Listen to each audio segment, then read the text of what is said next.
it doesn't have Wi-Fi, and everyone's really confused. How it's like, what do you mean you don't have Wi-Fi? I'm like, PCs, you need an actual Wi-Fi adapter for them to work, and they're like, really? Yeah, Huh. yeah.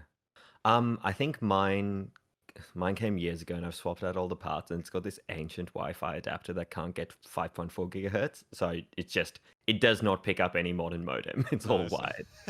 Yeah, I built a beautiful. PC with JobKeeper money. It was so good. Nice, nice. Nice. Well, you've got your solo drink bottle there. You're looking very It is just fresh. water, but it used to be solo, yes. Delicious. Guys, welcome back to Jodo Podcast. A bit of a 2-week hiatus, unfortunately. I was very unwell, and then a bunch of uni stuff, and now we're in this lockdown. Melbourne's a bit of a crazy scenario right now. I am very lucky with this guest. I don't know how to introduce you. You do a lot of things. You do comedy. You're supposedly the #1 slam poetry guy in Australia. You claim to be on your Instagram. I am. You am. Wow. I'm very honored. But I would respect anyone who makes the #1 in the country claim totally fraudulently and just sells it as a confidence trickster. Yeah, nice. Just get him published off nothing. Yep. Guys, welcome Josh Cake. Thank you. Thank you, Joe, for having me. It's exciting to be here. I find it very interesting. You've really humbled me and made me feel really good about myself recently. And the reason I say this is because I put a post on a Facebook group, Melbourne Comedians, whatever it was, of my logo. One of the comedy shit fighting groups. Yeah, exactly. Yeah. And I'm looking for podcast guests. And you were the only person that responded. And, we were just chatting about things. And then you linked me your Instagram and your website. And I noticed that you have almost 30,000 Instagram followers compared to my 300 and something, which I'm like... Well, hopefully we both grow from this. Hopefully we do both grow from this. Yeah. If you listen to this and you followed it because of me, follow joe.com. Wow, thank you. Awesome. Getting it right out there. Oh, we do. But the thing that I really liked from it all was, I'm like, how did you get that many followers? And you said it was from saying yes to people like you, which I found a really flattering, heartwarming, message and sentiment. True. Yeah. Just say yes to things. Like, if I had to write a guidebook on the arts industry, it would be show up. Yep. Step 2, see step 1. Just say yes to things and show up. Yeah. It's interesting, but people want to get paid, and that's a tricky thing. That is true, but I think I'd balance it out if somebody said, can you come out to my venue and do a gig? I'd be like, all right, let's talk money. But if it's an independent person making their own podcast, hell yes. Why not? I love it. Yeah, it's not like you're not scamming me on this. No. Yeah. Yeah, exactly. So I think, say yes to every independent thing, especially if they're not making money off it and screwing you by not paying you. As long as it's all independent and for the love of it, say yes. And if it's someone who's making money, tell them you should have some. And that's it. Just show up. Yeah, it's very interesting. What are you drinking there? Is that a bit of orange That is juice? That's a bit of a gift. I realized I did this at the start of every lockdown. So occasionally, when an audience member is like, I got you a gift. Yep. Right. So this is the Gospel Solera Rye, which I believe is from a Melbourne distillery. And it was from a trivia team where I hosted pub trivia for years. And then I wrapped it up and they gave me this nice caramelly malty whiskey, and it's really, really nice. That sounds delicious. And I've been just going for it occasionally. And then I realized after I bought it today, it's like, oh, it's a lockdown. So I'm revisiting the best part of gigs, the gifts. Yep, nice. That's why we do this. So when you say gigs, you do poetry, music, comedy? Like where does it all fit in? It seems like a lot. It's a horrible mixed bag. You're completely right. I used to work... You have an interesting accent, by the way. May I ask where you're from? Yes, so born and raised in Melbourne, but I didn't always talk like this. I grew up in Brunswick West, and I was very much a Brunswick West boy. And then I ran off to Italy when I was 18. And obviously with Italians, I'm speaking Italian, but with the huge range of people, it's probably less so because of COVID, but the huge range of people moving around Europe with the European Union. You've got Germans, you've got Scandinavians, you've got all kinds of people, and the common language is English. And they could not understand me. They just couldn't. And I realized if I spoke more clearly, which was my approach, they could understand me. And more clearly for me, that can go one of two ways. That can go sort of more American or more British. And it just ended up going more British. Very And that became articulate. a Every habit. single sound is equally valued. Yes, a second language speaker from Poland can understand this. And then it was the same thing in France. Speak French with the French people, speak English with the, people from the Czech Republic. And after enough time speaking English like that, it stuck. And there wasn't really a motive to change it back because now it means, I can talk really fast and it seems to be quite clear. That must really So, help with slam poetry. oh yes, when you get on a rip for that, or even a really fast comedy song, you'll notice say a really well-known example is Tim Minchin because he's very clearly Western Australian when he speaks, but in his songs he gets a bit more clipped, especially when he has to do a fast run in something like Thank You God, and it's just if every vowel is really stretched out, there's Yeah. no way you can sing on a fast rip in a comedy song. I did English language, which is this subject in VCE that instead. Linguistics one. Yeah, the linguistics one is It's the very. best VC subject. Hell yes. Yeah, and because they looked at the cultivated general and broad accent, but there's Mhm. not. I haven't looked into academic papers surrounding language. It's mainly just stuff you do in year 11 and year 12.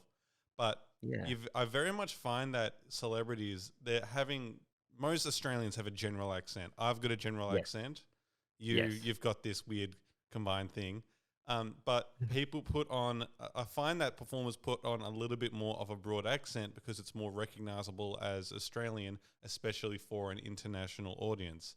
And given that Absolutely. there is a lot of comedians and people online wanting to use YouTube and Instagram and TikTok to appeal to an international audience, the broader tones come in.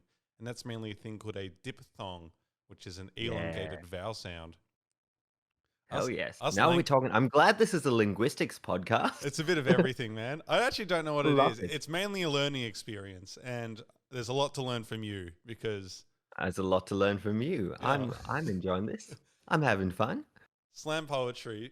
Unfortunately, I'm 21, and my Mhm. growing up slam poetry experience has mainly been 22 Jump Street. Cynthia, do you know what I'm talking about? Yeah. Yes. Yeah, fair enough. I mean, it's very new as a form. Like it got started in 1989. So it's Yeah, newer right. than stand up, it's newer than clowning. Yeah, So it's it's new stuff. 32 years old, something like that. Yeah. Who Good started maths. it? Good quick maths. A I guy also did called Mark special maths. Smith. I did all the smart subjects, but I didn't do very well. Ah, that's the way to go. So yes, try everything. Just show up. My Yeah, number just show one up. message. There we go. And I think if anyone's listened to this and you're in a lockdown somewhere, just show. If someone says I'm doing a thing online and you didn't have something else to do with your time, Do it. and you're not sure you feel like it, say yes. By doing it, you'll feel better.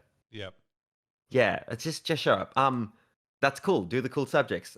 What was I saying? Yes, Mark Smith, slam poetry. So it's Chicago. It's the 1980s. Poetry's super elitist, right? It's like the written word from 200 years ago, and it's only in universities. I don't know why they're British posh accent, but I Fair don't know enough. what an American I posh feel sounds I like. would actually go to that voice too if I think of poetry. So we're on the right Yeah, page. and Yeah. it's we're told like here are some old men from England, and this is what we read. And often when you read The old books and plays and stuff like that, it's often English stuff, and Shakespeare is so ingrained in our culture.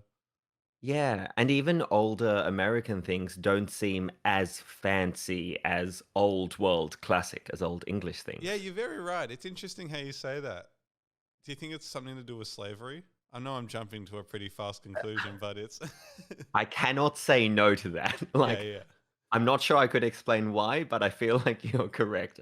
And America's the new sort of weird English is England, and it's the motherland. But back to 1989, Mark Smith, he's a construction worker in Chicago, and he's making poetry, and perhaps it's not the traditional style of 12-line sonnets, and he and his mates are making poetry, and it's not that style, and there's really no space for them within this very gatekeeping academic institution. So he sets up slam poetry, and he does a few things. One of them is make it a contest, so it's got that energy and drive of leading up to a People winner love for the night. competition as well. People love competition. And he said, sports are democratized. Let's model it according to a sporting league format and let's deliberately hold it outside academic institutions. So it's away from universities. It could be in a pub, could be in a park, could be in a cafe, could be at your mate's weird startup business after hours, as On a long as box it's in a not park, yeah. on a box in a park, as long as it's not a traditional institution where people are going to be excluded from it. And then he said, let's involve the audience in the judging. Let's democratize that. And the end result was he ended up with way more people doing poetry than were previously allowed to. And especially in Chicago at the time, he got a lot of black voices involved and a lot of women who were just not a part of the academic poetry system. And that was just him saying, let's make this equal access. And the free flow of interest sorted itself out after that. Is Mark Smith still alive? Yeah, he's alive. He's still kicking. Yeah, right. That's pretty Yeah. interesting. Would he be one of your go to if you could have dinner with anyone? He would be one of them. Uh I mean, I'd have dinner with him. I haven't thought about that question. I've really not seen much of his poetry, like beyond a few pieces and organizing this. He's not been, super active for 32 years. He's wafted in and out. Yeah, right. Yeah. It's an interesting format because around the same time we're talking about slam poetry. Um, Mm, rap is starting to emerge, and you've got NWA on the West Coast getting yes. around, and then soon later on, you have a few East Coast things. Now, I actually don't know too much about rap history or gangsters or Suge Hmm. Knight is a very big, prolific figure that scares a lot of people. Um, I saw Straight Out of Compton once. Oh I really yeah. want to see it again. It's such a good movie. Yes. Gorgeous. Yeah. You know that shot how it starts off at like a balcony, then it's in a pool, and then it finishes on Dre? I'm I have a bad memory and I'm colorblind, but go on. Okay, so this is the media student coming out, and a lot of people are going to Oh be yes. interested in this. So it starts off on a crane, and it gets carried Mhm. down. It's on this wire, gets detached, and it's someone like doing this with like the camera in a pool, and then someone Oh else yeah. attaches it Yes. to their gimbal, and then walks over with it, and then eventually they settle it on this plate to finish on the shot with Dre. But it's moving, it's fluid, and you really get this Hmm. idea of the parties going on and happening. Yeah. And I like that just as they were with music, they're saying we don't have to follow a traditional put it on a tripod in this corner. They're breaking the rules Yeah, with the way every they use the single rule camera. imaginable. Like, sure, there's depth of field and the rule of thirds and stuff like that, and all that other standard Yeah. cinematography jazz that people are associated with, but it's Yeah. super unique. And God, it's a technical nightmare to think about preparing that sort of stuff. Yes. Brutal. But it's like, let's do something that's difficult and breaks those conventions and is great at the end. Yeah, that's Exactly. a good spirit. The reason I bring up rap, and Hmm. that is they seem to have emerged at the same time. And I would say if you put them in a Venn diagram, they've actually got a lot of similarities. Oh yeah, cousins. They're Rap and cousins, yeah. slam poetry are cousins, 100%. There's a lot of a lot of rappers that are really into slam poetry, and a lot of the best slam poets are super into rap, and we often share notes and talk with each other all the time. There's a lot of crossover too. And People who do both. that's yeah. I was thinking, do you reckon you could just bust out a rap? Like, totally? I've I've done a little bit. It's not my career, but I've made a few raps for people when they asked. Mm. So Yeah. What yeah, what's your beverage of choice? my What's your beverage. beverage This of is the night? I don't want to unbranded cola drink. I think some people might be able Unbranded to pick it up by color. me sipping on it. I was just Fair waking up enough. from a nap, so I need a bit of energy. Oh, that's fair. Do you And know I was what? just Maybe. promoting a lovely independent distillery, so I don't see it as a brand. Well, fantastic. Well, do you know what? Casually in my space, I actually set up a lot of things. We've got Darth Vader and Lego right here. New Very good. collection, right where my finger is. That is a cell from the original Batman animated series. And right Whoa. behind it is a Batman one as well. And I'm going to have them next to each other up here. And you can't really see it, but the Joker's holding poker chips and it's really colorful. And the Batman Yes. one's just muted that sort of grey blue that he used to have with a flashlight. And even if you don't know who either of the characters are, you can tell they're against each other and they're opposed just from the color Yeah. palettes. And it's just the coolest thing ever. And it's Kevin Conroy Batman and it's Mark Hamill Joker, my personal favorites. Um, Nice. the show was made before I was alive, but screw it. I'm allowed to have taste, aren't I? Yeah, that's not weird. It's interesting that that's a thing people have to bring up for TV and film, but for books and music, it's perfectly normal that your favorite thing was made before you were born. Yeah. Seinfeld is like one of my favorite shows ever. And Oh yeah. it concluded before I was alive as well. And a lot of people Yeah. my age don't like it. They don't find it very PC. But I Yeah. think it's whether you're allowed to forgive older things for being a bit more inappropriate. And Yeah. that I was mean, you the sort of have to view everything in context. Like Johann Sebastian Bach, probably deeply homophobic yeah, probably. because he was a Christian 400 years ago. yeah, Yeah, and who judged things potentially by their time. I'm still going to listen to Bach. I'm still going to play Bach. yeah, exactly. Yeah, But we sort in of front of apply me the I've actually standards. also got two posters. I'm gonna have to get a still up on frame. It's Steve-O and Tony Hawk doing a double wall ride, and it's signed by Steve-O and Tony Hawk. In fact, I'll get Whoa. it down for the sake of it because Oh, I would love to see it. Yes, this is a please. really cool story. Okay. Give me a minute. I just don't want to break it. That is fair enough. It all went to charity, so they didn't pocket this.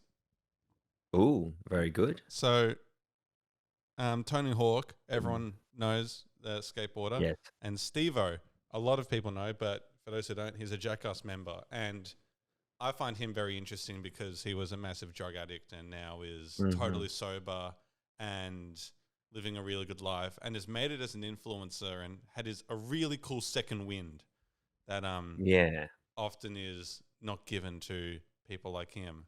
I But love to see a second wind, a yeah, redemption arc. Yeah. so Steve-O, Lindsay Lohan's got a film coming out. What a recovery. yeah, no, right? I only know Yeah. Lindsay Lohan from Mean Girls. So Yeah. And, there was a very famous drug problem and crash, and yes, now yeah, it's yeah, yeah. I know back about up that one professional acting. Good because I think stuff. I would see Mean Girls and then my parents would be like, Lindsay Lohan. That was what they did with Robert Downey Jr. I didn't know who Robert Downey Jr. was until Iron Man, and I'm like, this dude rocks. He has swagger and is cool. And they're like, Joe, he's got a drug problem, and he's just if you like his movies, that's cool, but watch out. And he's totally redeemed himself, I'd say. Yeah. Anyway, That uh, watch out thing is interesting. But yes, let's look at this poster. this is another cool inspirational story. Now, there's a 10-minute Okay. Steve-O video that tells all of it. Steve-O loves skateboarding and loves Tony Hawk. Yes. I think there's 10 years between them or something like that. Okay. And this is a double wall ride. So you can see the little ramp that Steve-O's doing and the big one Y- that Tony's doing. And Yes. this is this kind of nice message of your hero being right beside you and around you and that all that. Additionally, these signed photos were a part of a charity thing that they did. And so um, it was $40 and they made And something that like was just for the photographer, right? they paid a world-class photographer and it Yeah. came in and it went to Tony Hawk's charity, which was I Yeah. forget its name, but they build skate parks and get communities involved in underdeveloped areas, and they raised Yeah. $480,000 for it by selling signed photos like this. And That's it's kind of inexpensive. It's chill. It's simple. It's like what you're saying. Sure, they're paying a photographer however many thousands or whatever it was to. I but almost just they're spilt my just drink turning over up on it. and Yeah. doing this. And that's a great idea. But it's a cool signed photos are really simple to make and do, and even if you wanted to just pay for the printing, you could still get a lot donated to charity, especially with your reach, big Mister 30,000 Instagram followers. I think we can agree Tony Hawk's reach outstrips mine. Yep. I'm yet to have a video game series with an iconic soundtrack. Yeah. I never. Are you into video games? I am into video games, Very, yes. very into video games. I think I would be if I spent more time playing them. It's so the last few years I hit a bit of an imbalance where I was definitely making more content than I was consuming, and over lockdown of COVID in 2020 really helped me to get a bit more balance in, and now I'm playing a bit more. But I also started writing music for video games and writing story for them last year when I had nothing to do in the middle of winter and lockdown. Yeah, I really love them. I have a massive backlog. I have a spreadsheet of like 60 games that I want to play. Wow. Are you employed? Just by the way, like, because it sounds like you just do a lot of freelancing sort of jobs. Yeah, I am employed doing mainly writing content for people. I get paid for poetry and comedy and music gigs, and I also do some Through your content website, creation. joshcake.com. Oh yes, thank you very much. And I help people with content creation. So if somebody wants to make a podcast, I can make that happen for them. If they want to make video content or the occasional bit of, social media promotion for their theater or whatever, I can make that happen for them. Yeah. Yeah, wow, very interesting. So, yeah, um, I find it interesting offering poetry to people and writing poetry for them because I don't know, at least in my uh, ingesting of it, it's always been a more personal experience for people to write poetry, and people's poems often, I don't know. So tell me more. Yeah. When you say offer, it's interesting because I was like, I don't offer. I was like, I'm not going around asking people if they want a poem because people will say no. But if somebody asks me, a common example is somebody saying, we are setting up this art gallery and we've got these artworks and we want to pair poems with them and we've got this budget. How much could you write for me for $1,500? And I'm like, all right, this is how much poetry you can get for that. And they say, cool, that's worth it for us, or no, that's not worth it for us. And if they say, cool, it's worth it, I say, okay, what am I writing on? And they'll give me maybe some pictures of the paintings, and then I respond to that. And in that sense, I think there are a lot of myths around poetry because our exposure to it tends to be this horrible, this horrible thing in schools where you're shown what the greats did. And you will never do what the greats did, what Shakespeare and Wordsworth did. You are nothing. And this is what they did, and you can study it, and maybe you can have an attempt, but it won't be as good, and go home. And that's just a dreadful way to assess any art form. Whether it's film or music or poetry, you can do it. You can make stuff. Everyone starts out just making stuff.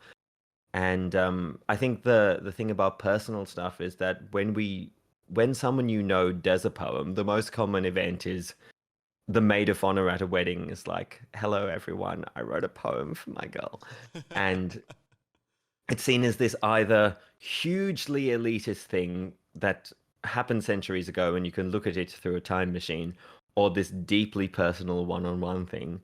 And the reality is that most poetry that's been done in practice, and certainly most poetry that's been done, let's say as an industry, as a way to pay your rent, is neither of those things because it's been written today, and it's not super personal one-to-one. It's something as simple as someone showing me a bunch of paintings, and me looking for a pattern, some kind of resonance, and then giving them, if they wanted 3 A4 pages, they get 3 A4 pages of poetry right back at them, or 150 lines, Yeah, 150 right. lines.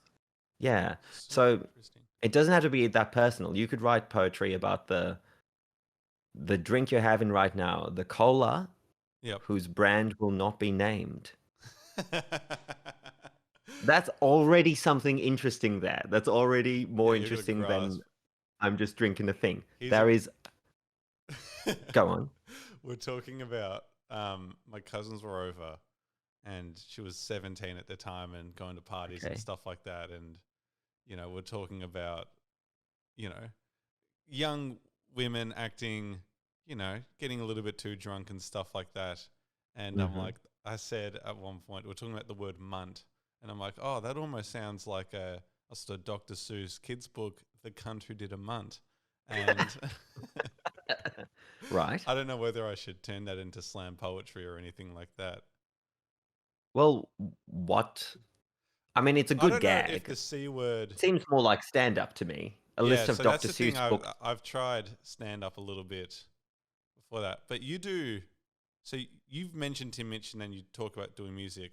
So is stand up a whole separate career to slam poetry? Do you kind of mix them together, or They obviously there's some overlap. They have the bare bones. They're very bare bones things, right? yeah? It's just you, a microphone, and a crowd. No props. Props get you judged. Um, I originally worked in music when I was a teenager. I was just playing for music for weddings.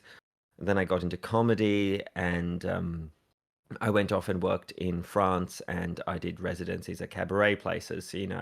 Wow, Cabaret in France is the model that hardcore. US. Yeah, it was. It was hardcore. Um, they own you. I mean, they pay you. It's like being a sports player, right? They pay you handsomely, but they own you. Yeah, yeah. Like they control what you can and can't post on your social media if you work for What's them. something that was? What's the most ridiculous thing that they said you couldn't do? They it wasn't enforced, but they would say on your days off, here's loosely the sort of diet you should pursue. So like no alcohol, lots of carbohydrates. And we were like, we're a bunch of foreigners who've worked really hard to get to France to get to this level. Yeah. We are having wine and Yep. we are having cheese Cheese. on our days off. And they're like, how about instead of alcohol, water? And how about instead of pure fat, a lot of carbohydrates? And we're like, no, we're not going to Cook be some in France pasta that long. and yeah. Yeah, they're just like, just eat a baguette and drink some You know, water. that's And the we're like, same kind of thing with esports athletes. So I had Felix, a guy oh, who yeah. played esports on my, he played Overwatch competitively, and Hmm. they have really strict rules about things. And the really higher end um, G2, I'm trying to think of American organizations with, it's none coming to my head, but they have rules about girlfriends, whether you can date or can't date, Oh, times wow, two, no. now this is kind of all speculative and there's leaks and things like that, but because the esports athlete hasn't properly been valued yet, you know how Mm. like that potentially esport athletes in League of Legends Worlds and Korean players, hopefully they're earning millions. But in America, they don't realize that they're actually worth this much. So you can stooge Yeah, a them a lot of little bit them, and yeah, underpay they're them like underpaid. crazy. I Yeah. agree. Yeah. And often you get Felix brought up this point where the reason why it's a lot of kids and young people in is because once someone turns 24 or 25, they've actually got responsibilities, potentially mouths to feed, and they're looking for alternate career paths. But the esports career is actually really interesting. And if you want to end up Mm. owning business and then being a coach or whatever you want to be, it's very Yeah. fascinating.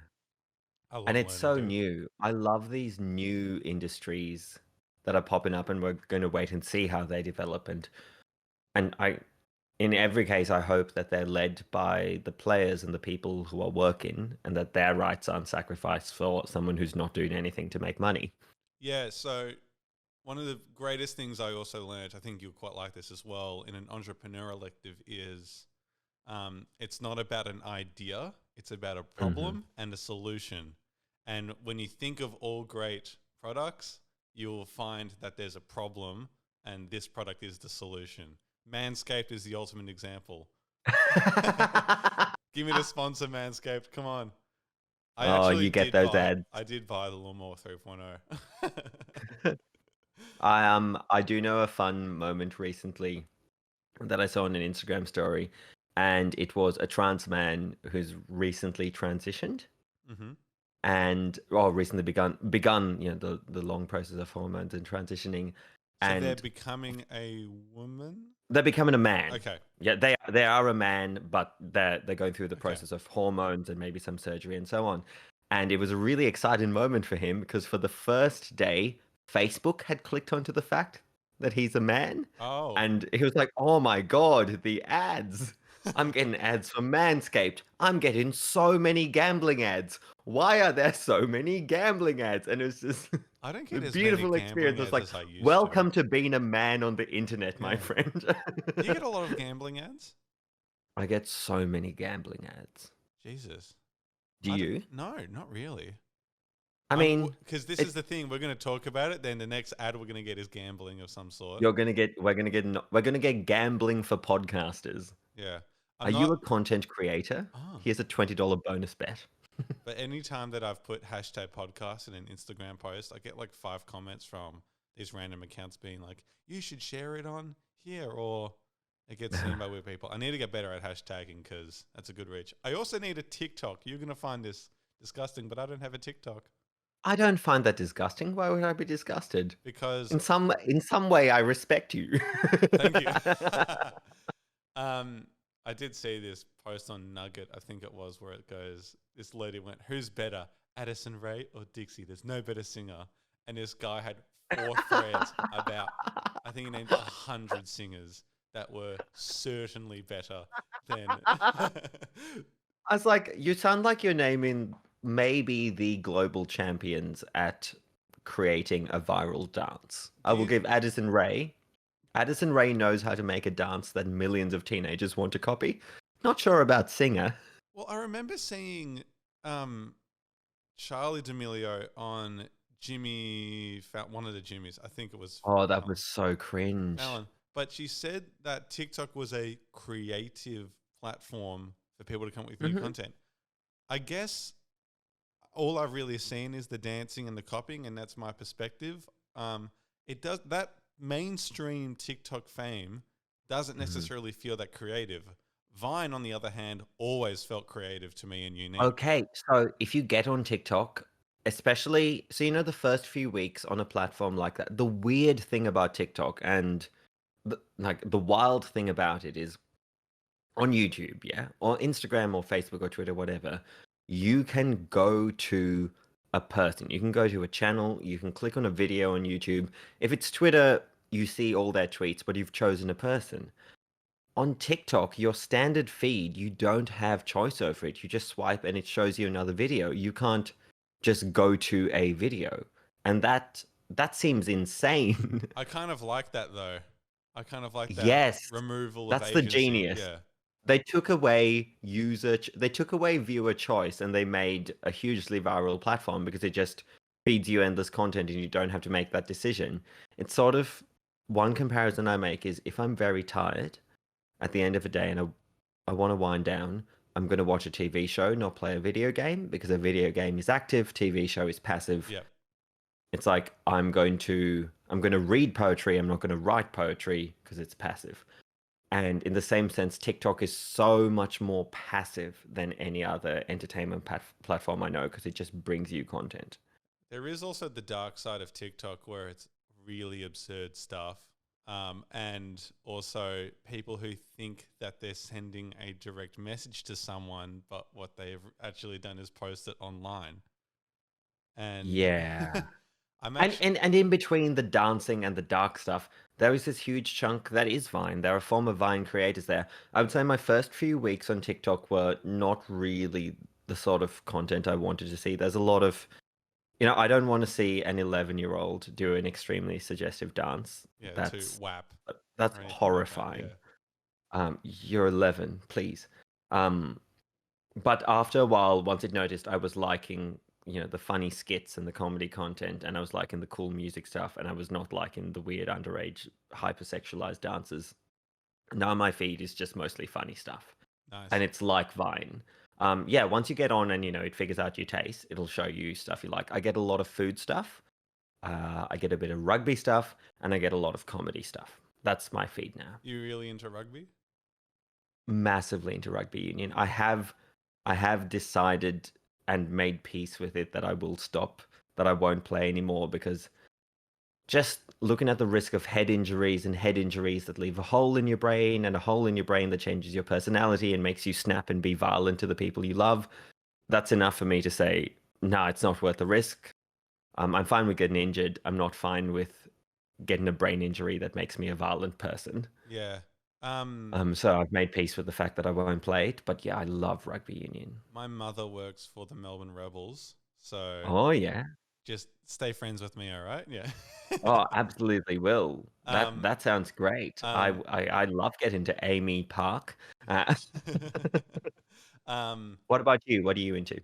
In terms of sport or just hobbies? Yeah, this is an often untouched topic on podcasts in the arts because it's Melbourne and it's comedy and it's music. We don't talk about sport. Yeah, in terms of sport, I like basketball. I played basketball. I played Oh water yeah. polo in high school. I used to make people guess what sport I played, and then I tell them water polo. They're like, "Oh, you went to private school." I'm like, "Yes, I'm in the Carey 2018 formal video." Everyone brings that There's, up to me. there's nothing wrong with playing water polo. I was Are you a good at strong water swimmer? polo. Yeah, Sorry? I was good at water polo. I'm a strong Yeah. swimmer. Yeah. You gonna play it again? There's Swinburne doesn't have a water polo team or really access Ah. to a pool, so I'd love If to. it helps, I went to Brunswick Secondary College, very much a public school when I was there, and there were people who played water polo at some club. Yeah. Not just a private school thing. Anyone can get in the water. It's Frankly, the poorest people in the world will find themselves in the water this century more than the richest. the poor people, yeah. But it's probably It's a fair that you've climate got. change joke. Oh, right. Excellent. No, that's Yeah. cool. Water polo is fun. I love the impact that people generate while in the water. That's cool. Yeah. Because, when you're throwing a ball or kicking, you've grounded. So you've got your legs and hips to really get the power in that. But in water polo, you're just kind of there. You're just kind of floating. But Yeah. when I've talked to other people who really like sport about water polo, and they say, I actually envy that because I struggle to tread water, swim up and down. And when I played it as well, a lot of the kids that played it had sports scholarships, and Mm. they just played it because they needed to do a sport in term 4 as part of their contract. And they could run well, they could play footy or rugby or any sport, cricket, better than I ever could. Absolute legends. Some okay guys, a few pricks, but some okay. It was Yeah. all around a good group. None of them could swim, really. Like, sure, they were better swimmers than the average person because they're, you know, fucking athletes. But the key thing with water polo, like soccer, like basketball, you need the whole team up and down in defense and attack, forward and back, to actually be able Yeah. to score and be able to defend yourself.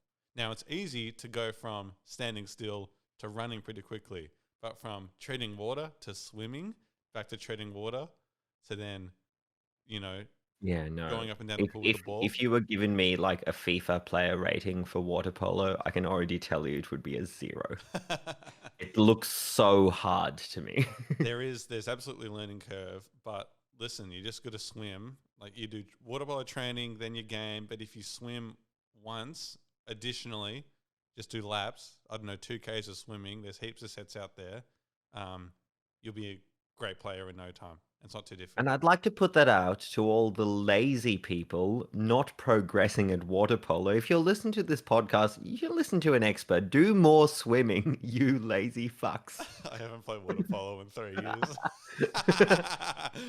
Oh, I haven't played rugby in ages. So yeah, I've switched off that. I'm playing sports this year. Well, not for a little while Not with for the lockdown, week, but yeah. I've been playing sports this year to try to challenge my weaknesses and take away my strengths. So Excellent. my strengths are pushing hard, barreling through people, finding space and free running and so on. Not so good at balance. Okay. So I've been playing squash and I've been playing netball. And my knees are feeling it. And honestly, the lockdown will be good for their health. Yeah, your But knees were squash, you're experiencing a just, lockdown. Now you're. yes, I'll be good. Squash is so much balance and lunging and balance and lunging. And if you can't hop back up on your feet and stay centered, you just fall over and lose the point really fast. And netball is absolutely, that land sprinting hard and then stopping on one foot and pivoting. And the fact that in neither sport can I, tackle or push through anyone. Yeah. That's, Netball always yeah. was tricky with me because I played basketball more, and I get the Mhm. ball, then I have to stop. And it's like, I Yeah. feel like it's a mental trick more than anything, but the momentum seems to just stop, and I can't figure out how to proceed and stuff like that. But maybe I should It's join your got a team feel. and Yeah, it feels like almost like there are You know those sports where you're in the flow of one game the whole time. Like if you're playing soccer, it's the one game the whole time.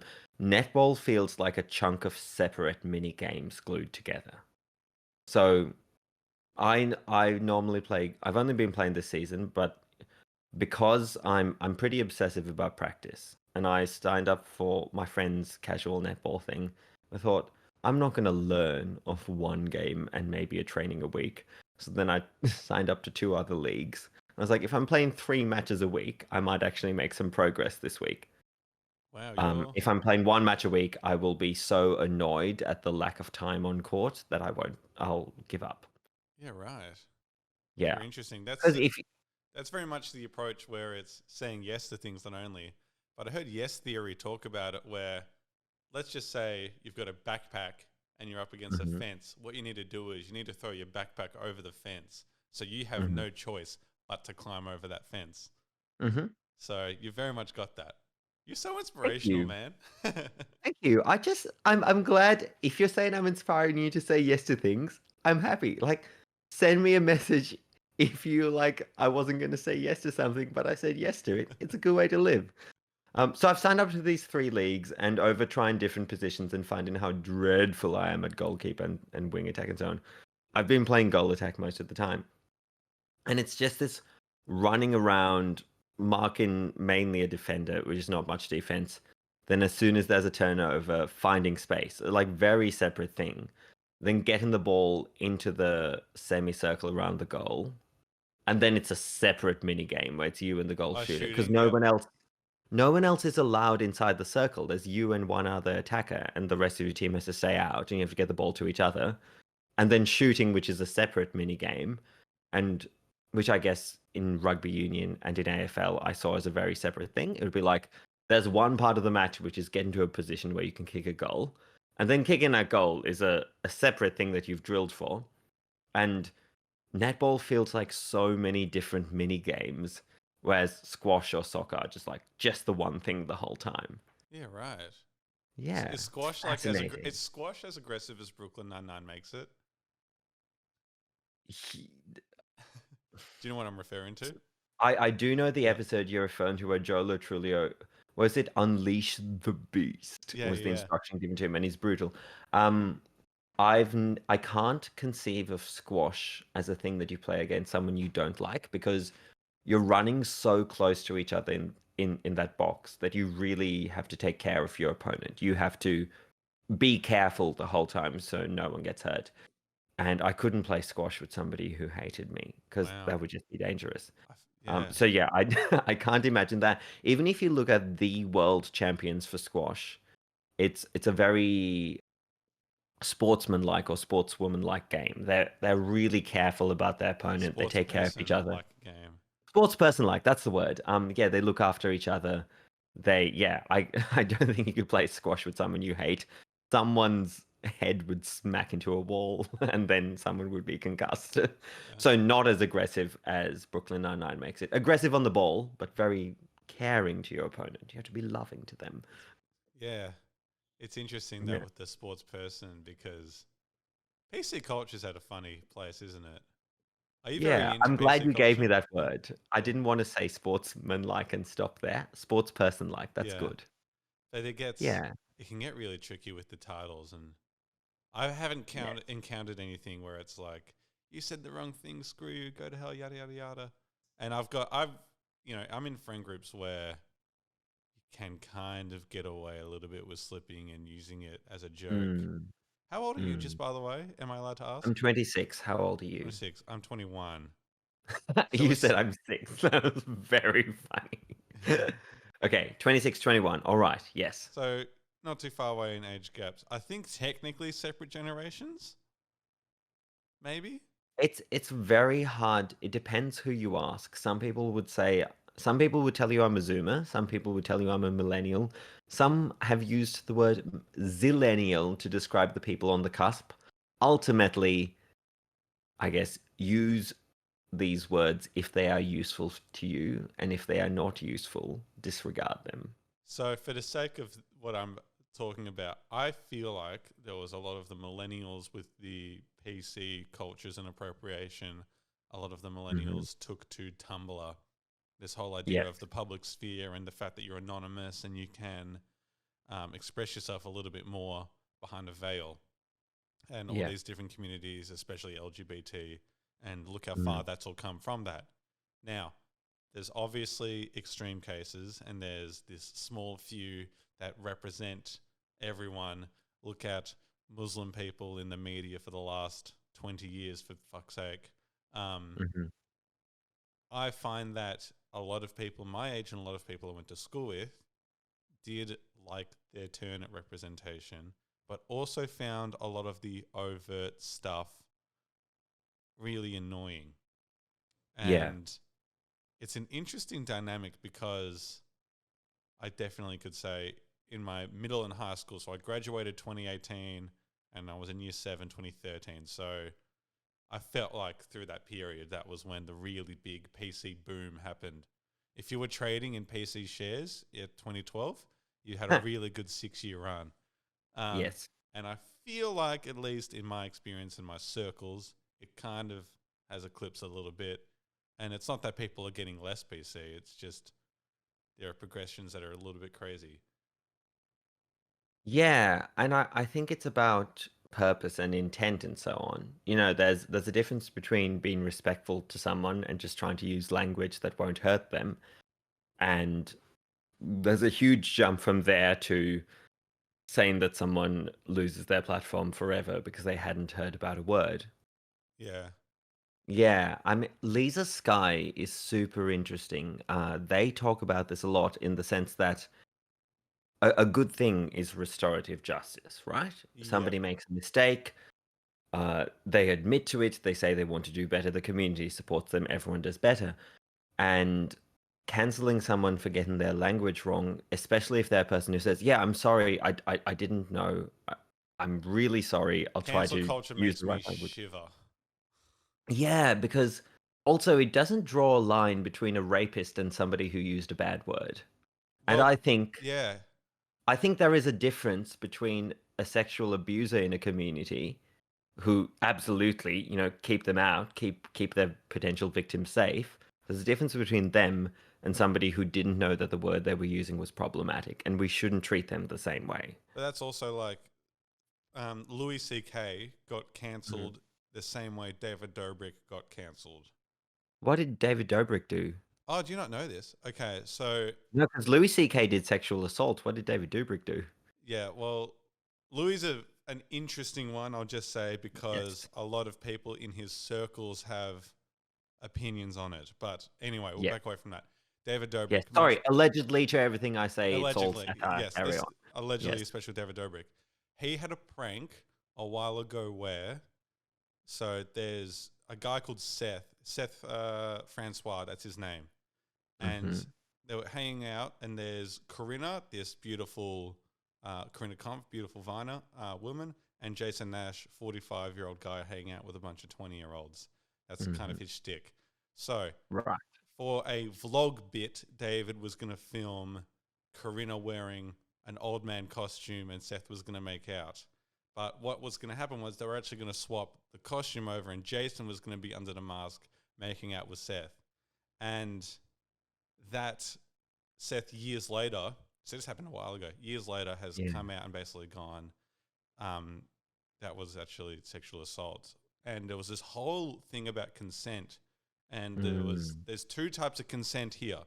There's the consent for something to be published and posted online, and there's the consent for that sort of thing to happen. And it can sort of feel like at the time, this is cool, this will be fun. I'll get a lot of followers from this. But then, Yeah. you know, it all goes, the circle connects, and then suddenly you realize, oh, that was actually kind of really fucked up. Then there was Yeah. another thing where supposedly, this is a tricky one to word. Um, David Dobrik facilitated a sexual assault, Uh, and there was a problem. He had like 5 girls over for this different bit with a guy called Dirty Dom. this Um, sounds bad. like I can't remember the details of there, but the really interesting thing that's come from all of this. Do you know who Jeff Wittick is? No, please go on. So he has this show. called Jeff's Barber Shop, and he gets influencers on and he cuts their hair. How simple, Oh, how okay. brilliant. That sounds lovely. His Yeah. humor's really dark, and he kind of does fucked up stuff. Like he had Casey Neistat in the closet, and he got like a chainsaw and like sawed like through the door at one Oh my, point. that's terrifying. Okay, carry But it on. was really funny. Um, Jeff had this eye surgery, and he kept on like talking about how it was, he fell off a balcony or he partied too hard or was in a car accident, Okay. and it was kind of a mystery online for a while. And he kept on having surgeries, and we're like, "What's going on? He's got these really bad orbital problems. His muscles and zinc is all fucked up." And he recently came out with this 6-part series revealing what happened. And it turns out David Dobrik, during quarantine, was going to have this huge comeback vlog with skydiving and all this crazy stuff. And they had this one section where they're on this excavator in the water and they're spinning it around, and they've got like rafts and stuff on water. So it seems like fun. And then they had Jeff, they had Corinna actually on like a rope, and they spun it around, and she was like, "Stop, stop, stop. This is not cool." And David's in the excavator spinning it around. Then Jeff's like, "I'm going to get up the ante. I want to be on this vlog. I could get some followers." Jumps on, is on this rope, and is like attached on his leg and holding on up front. Starts spinning around. And David goes a little bit too fast. Now, I know I mentioned me doing smart subjects, but Newton's first law, the excavator stops, Jeff keeps swinging, bang, hits the side No. of the excavator. And, he was rushed, and David did pay for all the surgeries and things like that, and probably still is. But Yikes. there was this moment in the documentary series where Jeff implies that after the injury happened and Jeff stopped posting, that David got rid of him because he didn't have any clout or any big names for a while. And so he mutilates his friend, and then so David Dobrik got triple cancelled, basically. Yeah, and I would put those in different categories because obviously, the second thing you mentioned, which you didn't have details on, if he facilitated a sexual assault, dreadful. Yep. But if his mate was happy to be on a rope, knowing that he was risky, and he was happy to spin it around, knowing that it was risky, honestly, in my mind, they've both taken a risk, and one of them's gotten injured, Yeah, and yeah. that's not nearly as bad. But a lot of people were saying that Jeff should sue David, and that there was probably no A lot of health people will official say there and stuff anything. like that. But Yeah. people will just, it's a Yeah, good but we time. can agree there are different layers. Sexually assaulting someone is different from accidentally doing a silly excavator stunt with your mate who also agreed to be there. There was no consent issue there. I think the David Dobrik problem though is he he had three things laid on top of each other very quickly, and so he's going to really struggle. Look, Logan Yes. Paul's come back. Let's be honest. A lot of Mm, people still don't like him, but he's managed to come back, yeah. and he's fighting Floyd Mayweather in like a week or something like that. Yeah. Good luck. I wouldn't want to be either of them. I know, right? It's all a bit kind of gross and bad. Yeah. Jake Paul did Boxing? Jake Paul did steal Floyd's hat, and it was kind of funny. It's good content, but Okay. it's kind of Love a bit of theft. it's douchey and really Yeah. disrespectful, but Yes. it was great content. And Yeah. so I don't care how many feelings got hurt and if someone got hit in the orbital and now needs surgery, but Oh dear. Yeah, I would. Of the three things you mentioned that David Dobrik got cancelled for, they're very different levels ethically, right? yeah, Your mate having a bad problem getting an eye injury doing a stunt is not the same as a sexual assault. So I agree with you in the sense that there's got to be a difference between people making a mistake and people being, willfully traumatizing another person is very different from using the wrong word. yeah. Yeah. What a life we live. Who inspires you as content creators? Because I would have said before David got cancelled, he inspired me.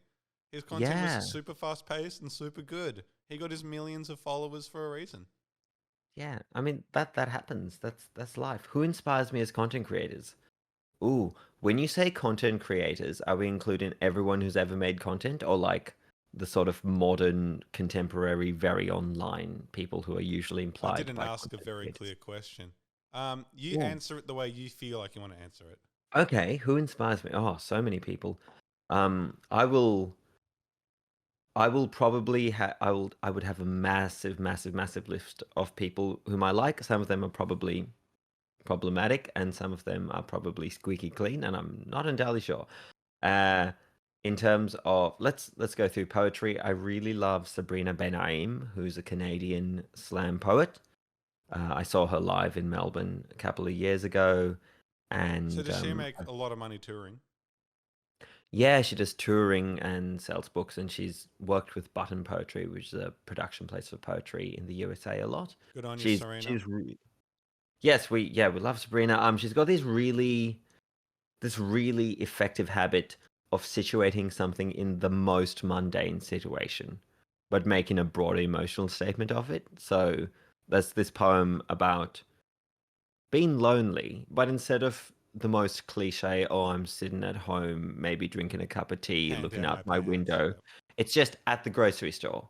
And the poem is just her walking through the supermarket and the experience of feeling lonely at a That supermarket is with so heaps of people around. relatable. I love Yeah. that. That's so brilliant.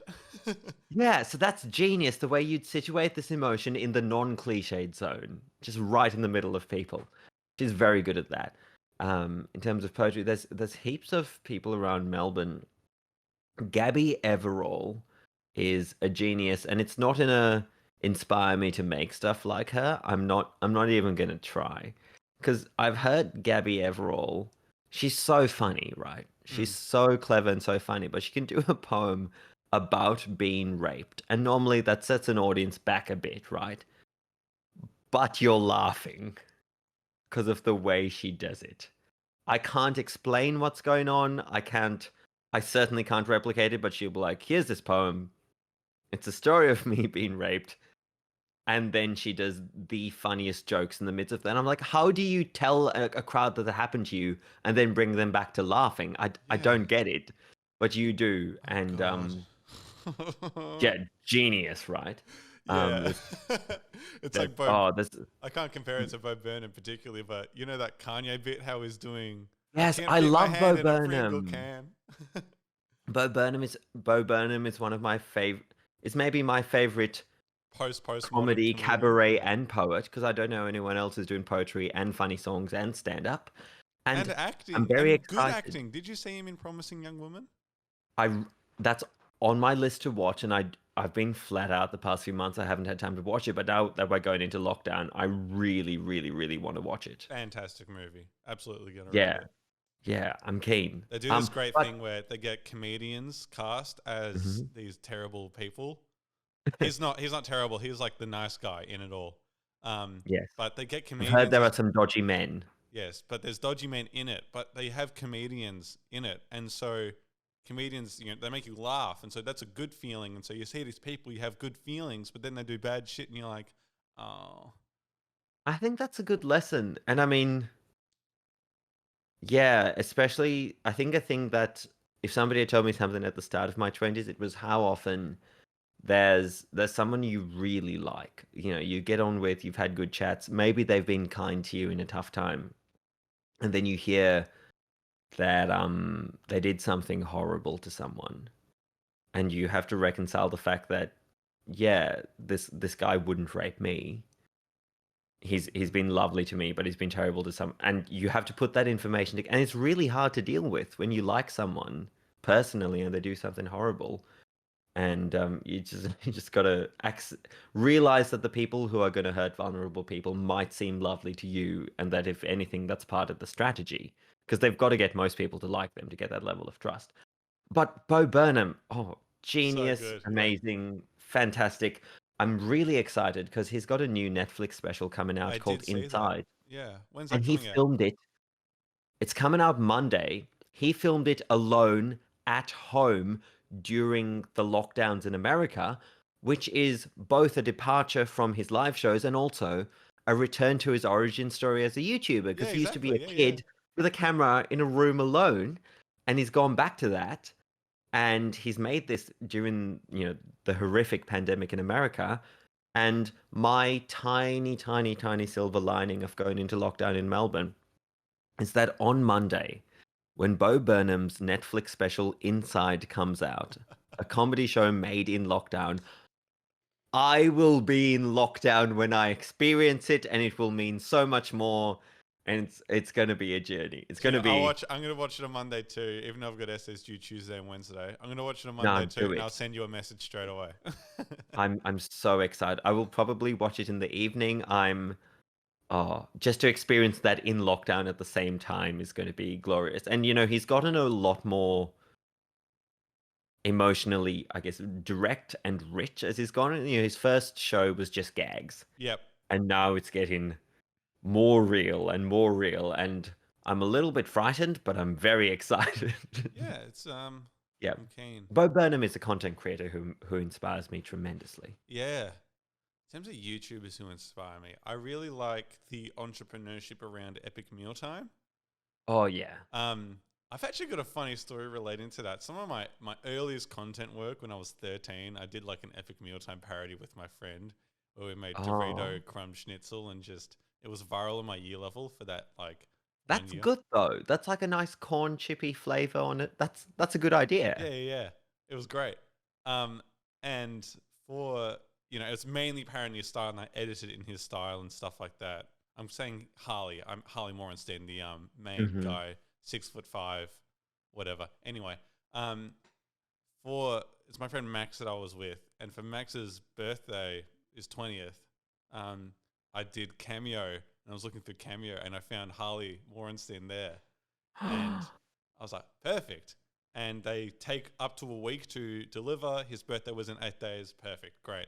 And so I book Harley. I give him a bunch of things to say because both him and Max are Jewish. I tell him to mention that and about how Max is really skinny and how he doesn't like bacon and stuff like that.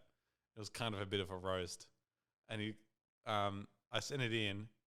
30 minutes later, he comes back with a cameo.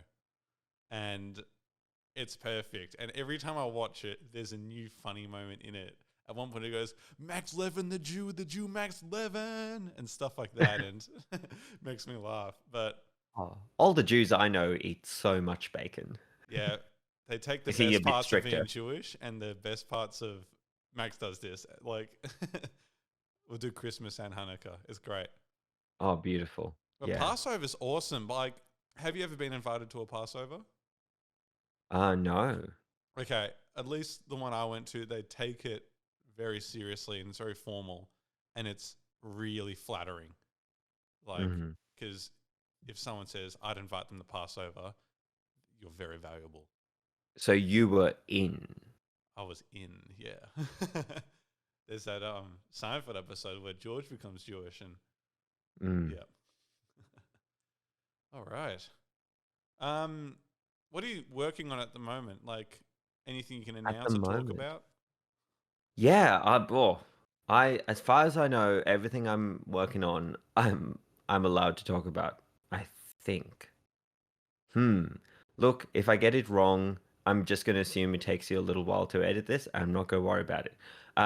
One of them is a poetry album. I've gradually been writing it for 3 years, and I was planning to release it with a bunch of live gigs, and we'll see how those go. But I reckon I'll just do the online release anyway. It's called Words to Regret when I'm better at editing, and that should be out in June. Words to Regret's a great title. Thank you. No, that's Uh, fantastic. Seriously, yeah. Yeah, I mean it's like we'll all regret, and it's my first spoken word album, so that's fun. Win a Grammy. Oh no, I did get an email today telling me I wasn't allowed to talk about something, but I have won an undisclosed US Poetry Prize and will be published in a thing in America, which is very exciting. America is a big place for poetry, and especially if you want legitimacy with publication and journals and so on. So that's fun. You were right. There is something I'm not allowed to talk about. That's all right. That's Um, cool as dude. So, Thank you. when things open back up, where can people see slam poetry in Melbourne? I've definitely got to come and see you at some point. Yeah, you can if you look up Slammer Llama Ding Dong. So I've heard of it. Slammer I've heard of Slammer Lama Llama Ding Ding Dong. Dong. There's stuff happening. There are a bunch of independent slams like the Australian Poetry Slam, but they're not necessarily affiliated with PSI, the Poetry Slam Institute. So it's sort of like FIFA is to soccer as PSI is to slam poetry. You Gotcha. can have a match in your backyard. but or you can enter the club tournament that ultimately feeds up to the World Cup. So that, I mean, there would have been one this Sunday, but obviously they've called that off. That's where you can see slam poetry, but there's heaps of places to see poetry in Melbourne, and that's a huge range from very written word to very spoken word. Melbourne spoken word, I think it's .com.au. Just look up Melbourne spoken word, and there's a list of poetry events. Damn, that's Yeah, super fucking fascinating. there's so much happening. Dude, honor and privilege. You're the coolest ever. I can't believe this has happened. Thank you. I've had a really good time on this podcast. I like that. I like that you've got things to share, because sometimes you go in a podcast and they're just like question, question, question, question, and No, you've well, that's the thing. People who I've talked to and guests, I won't name which guests in particular, were like, so what do you want to talk about? And I'm like, well, we can go through these topics, but I really like the podcast best when it's fluid and a little bit more dynamic. So I did yeah. obviously have my talking points. I've got my second monitor here, which I'm constantly looking at. Very good. It was Um, very slick and professional on that, but it was a conversation, which is my best case scenario for a podcast. So thank you. Nah, but like also, I don't love to edit podcasts a lot because then it can feel like a stunted sort of thing, and it doesn't come Yes, across um, very cool. But there's also like people, you can make podcasts artsy. I can put sound effects in. I can do different things, but nah, it's just if it's chill and you're listening to this whilst playing Binding of Isaac or something like that. yeah. That's a game recommendation for you. But be careful because Okay. you will lose all your time playing it. All right. That sounds very appealing. That's It's what we're roguelike. about to go into lockdown, Joe. Yeah, it's the first big roguelike game that they sort of had, where each run is Okay. different and unique, and there's different items Ooh, and lovely. stuff. It's a bit messed up in topic, but there's a lot of religious themes and Oh, whatnot. you're making it sound more fascinating with every word. Do you have a video game recommendation?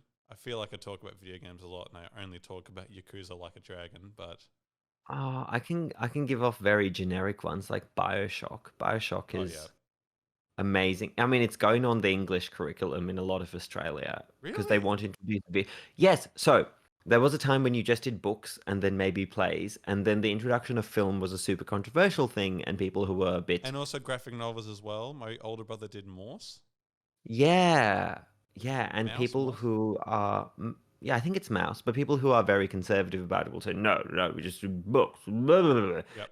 And people who understand that there's storytelling and use of language and all of this embrace it.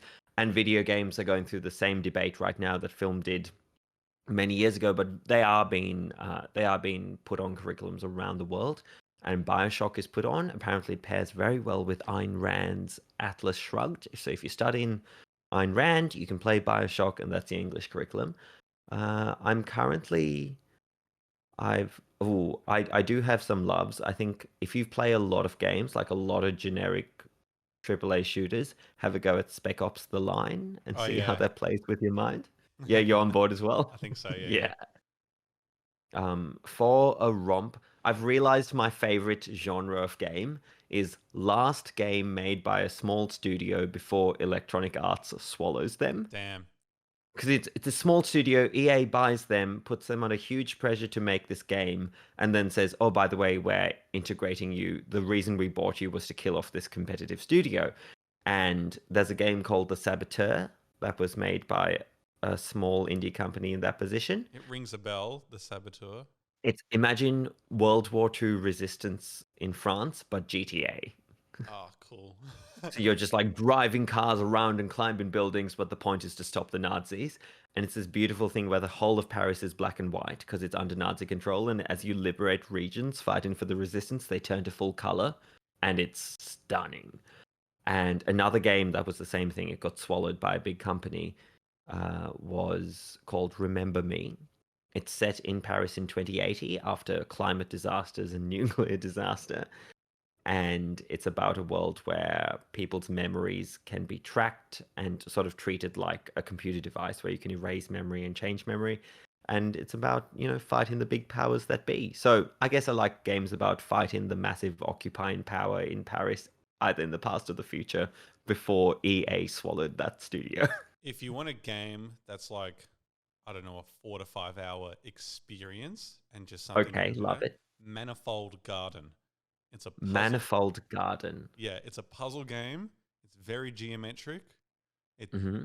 comes across as very simple, but it gets into some crazy shit as you keep going. You can basically Lovely. change gravity, and there's a lot of puzzles directed in that. So there's 6 faces of gravity that you can hang out on, and there's a lot of different puzzles relating to that. 6 faces like on a cube. So imagine like if you're on the inside of a cube, so I can stand here flat on all 6 sides. Yeah. Oh, Positive, wow. positive and negative X, Y, Z. Yes. Yeah, Gotcha. That makes sense. yeah, And I think an average podcast listener will grasp this description of yeah. highly visual content. Well, people just want Yeah. to learn. Positive and negative XYZ. That tells me. Beautiful. Yeah, I was trying to think of a good way to explain to you, but That is Yakuza Like good. a Dragon, I always recommend. That's more 20, 30 hours of gameplay, and Yeah, they my revived friend. Yakuza, and it's pretty Yeah. cool. My friend has been trying to convince me to play Yakuza. He sent me this little clip of the quality of animation on a piece of bread. Yeah, yeah, And I love bread. And I love animation. So it did sell me. All right, we've been going for 70 minutes. Do you have any other points or things that you want to bring up? Uh, Thank you for having me. This has been lovely. I'm curious to see the new. If you set up your new decor, send me a picture because I've got an idea of what this looks like. And you said you were going to move things around. And apart from that, It's not thank you moved very things much for around too having me. much. Don't worry. This cabinet's going to stay here. The TV, Lego Darth Vader's there. That's actually Hogwarts, by the way. Another Lego one. Oh yeah, that Um, is recognizable. but it's just going to be Batman and the Joker up there. Oh, also there's, oh God, finger. There's Venom. That's a Lego bust, and Darth Vader, but you can't really see Darth Vader. Not quite. It's sort of a black blob. Yeah, it is. Yeah, all I want to say was thank you for having me. Should I plug my socials or have you Go got ahead. that? You can find me mainly on Instagram at Josh Cake Music. You've mentioned my website, joshcake.com, and I've got a new poetry album coming out in June. It's called Words to Regret When I'm Better at Editing. Thank you very much for having me, Joe. Thanks, Josh. I'll see you around, man.